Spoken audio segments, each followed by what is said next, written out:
Lembra que José era um portador de más notícias. Quando ele era um jovenzinho, ele fazia o quê? Ele fazia fofoca, né? Lembra que nós estudamos isso? Que os problemas dele começaram exatamente porque ele ia na lavoura, via o que estava acontecendo lá, vinha para casa e vinha trazer as notícias ruins dos seus irmãos, vinha falar mal dos seus irmãos. Agora imagine vocês, esses irmãos que venderam José para o Egito, a última lembrança que eles tinham de José era de um jovenzinho que vivia trazendo má notícia, fofoqueiro. E agora você imagina que você vai encontrar com esse jovenzinho, mas agora ele é um homem, e ele é o todo-poderoso do Egito.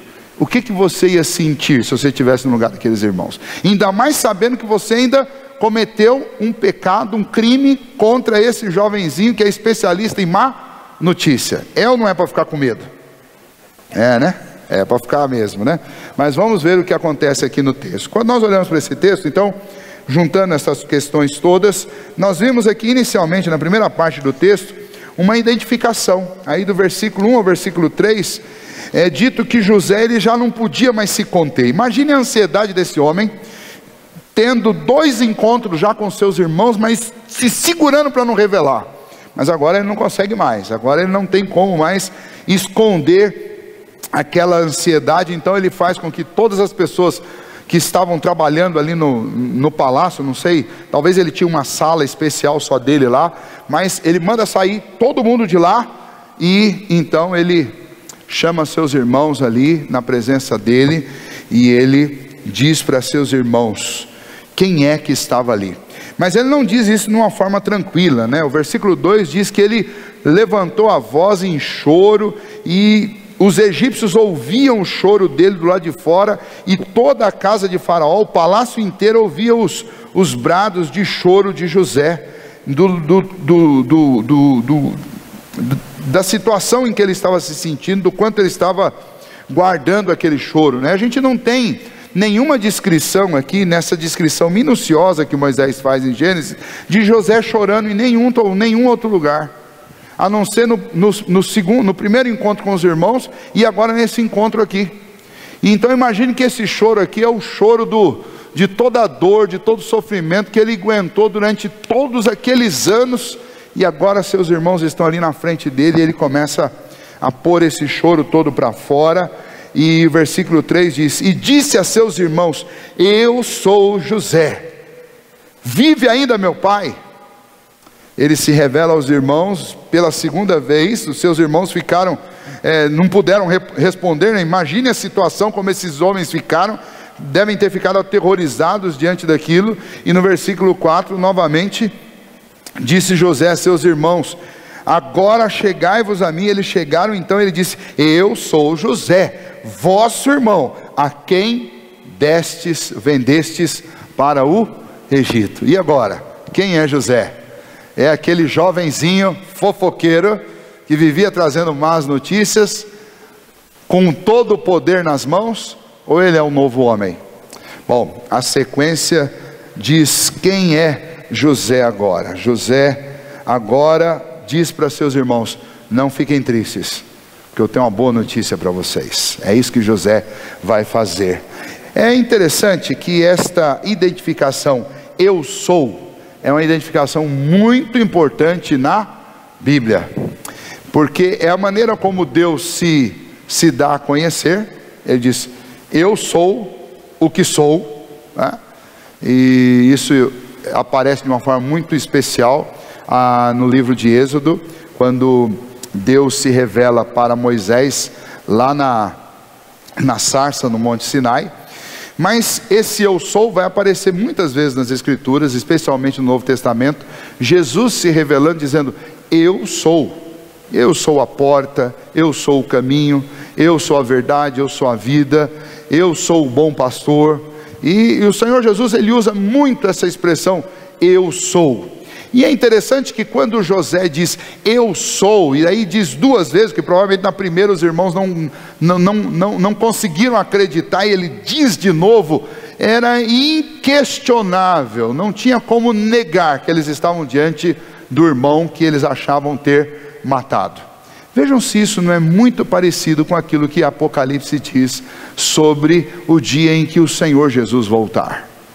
E nesse dia que ele voltar, a Bíblia diz que ele virá num cavalo branco, e ele trará uma espada que sairá da sua boca. E esta espada, obviamente, não é uma espada física, mas provavelmente é uma palavra, é uma frase, que eu imagino que talvez seja esta frase, dita a todos os ouvidos: eu sou. Vocês nunca acreditaram, mas eu sou. E diante deste cavaleiro, com esta espada na boca, nenhum joelho resistirá, todo joelho se dobrará, e toda língua terá que confessar que ele é o Senhor. Pela confissão que todos vão fazer, a gente imagina o que está saindo da boca dele. E o que está saindo da boca é: vocês não acreditaram, agora vocês vão ter que acreditar, porque eu sou. E todos vão ter que dizer: o Senhor é. Então essa expressão que José usa aqui, e esse momento de se dar a conhecer e provar qual é a sua verdadeira identidade, é um momento no mínimo, é uma situação no mínimo escatológica, porque ela aponta para o que Jesus vai fazer. Da mesma maneira como José aqui se revela e traz uma ótima notícia para seus irmãos, e seus irmãos acreditaram e realmente foram abençoados, Jesus veio também e trouxe uma boa notícia, e aqueles que creram em Jesus foram abençoados, e todos aqueles que têm crido que Ele é realmente o Rei dos Reis, o Senhor dos Senhores, têm sido salvos. Aqueles que não creem, porém, terão um encontro com o grande eu sou no último dia, e não tem jeito, eles vão ter que reconhecer que Jesus é o Senhor, mas aí será tarde demais. Quando Jesus voltar, as Escrituras nos dizem que Ele vai vir com grande poder e grande glória, e nesse dia ninguém mais negará quem o Senhor Jesus é. Até aqui, pode até ser que algum desses irmãos tivesse desconfiado de que aquele governador era muito parecido com o irmão que eles tiveram. Eu duvido que eles tivessem desconfiado, mas suponhamos que alguém tivesse desconfiado. Agora, a partir do versículo 3 e 4, ninguém tem mais dúvida, e o fato de não ter dúvida trouxe num primeiro momento para eles tristeza. Se não fosse tristeza e medo, José não tinha que dizer aí no versículo 15: não vos entristeçais, nem vos irriteis contra vós mesmos. Imagine que no meio daquilo ali, talvez alguém começasse a querer recriminar Judá, né? E falar: está vendo, Judá, nós vamos morrer agora, por culpa sua, né? Ou Judá começasse a dizer: vocês estão jogando a culpa em mim, mas vocês também ajudaram a amarrar, ajudaram a vender, ajudaram a mentir. É provável que entre eles começou não só a tristeza, o medo, misturado também com o sentimento de culpa, e culpar um ao outro. E nós não sabemos, obviamente a história ela é contada de forma bem resumida, embora tenha muitos detalhes, mas é resumida. E Moisés diz que José se dirige para eles e fala assim: olha, vocês fiquem calmos. Porque depois de se identificar, José vai também explicar a providência de Deus. E aqui começam as boas notícias para estes moços. Ao invés de encontrar-se com aquele jovenzinho que fazia fofoca e trazia más notícias, agora eles se encontram com um homem que é cheio de experiências com Deus, cheio de temor a Deus, que vai contar-lhes a respeito da providência divina. E vai falar-lhes a respeito de uma ótima notícia. Que notícia é essa? Bom, nós vamos encontrar aqui José dizendo para eles: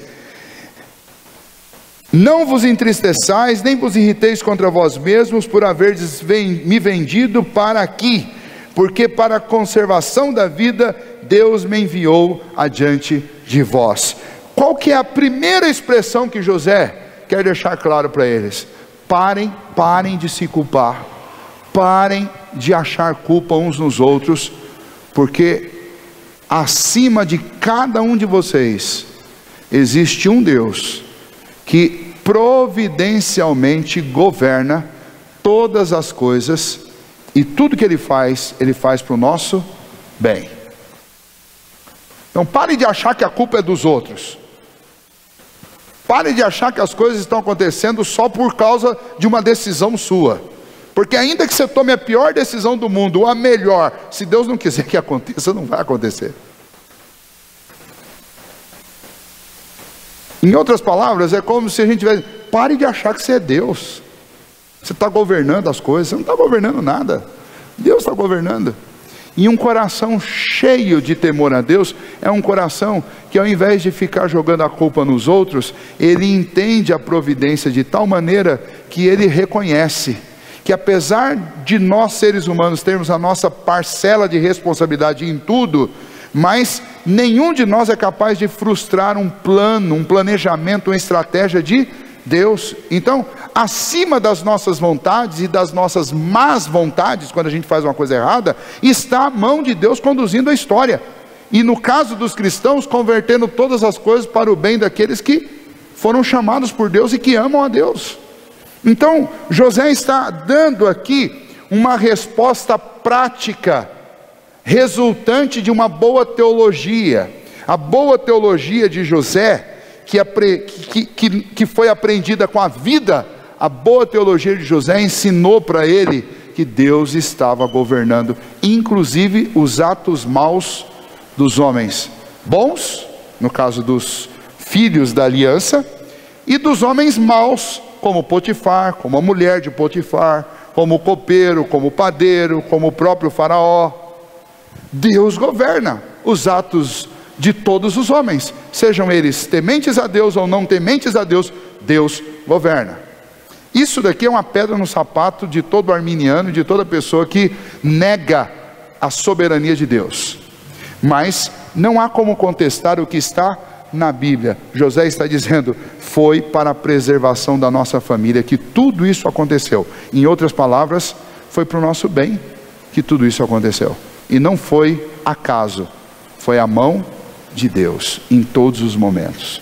Essa é a boa notícia que José está trazendo. José está dizendo, não estou com raiva de vocês, não culpo vocês, não vou punir vocês, porque eu entendo que tudo que vocês fizeram foi parte de um plano de Deus.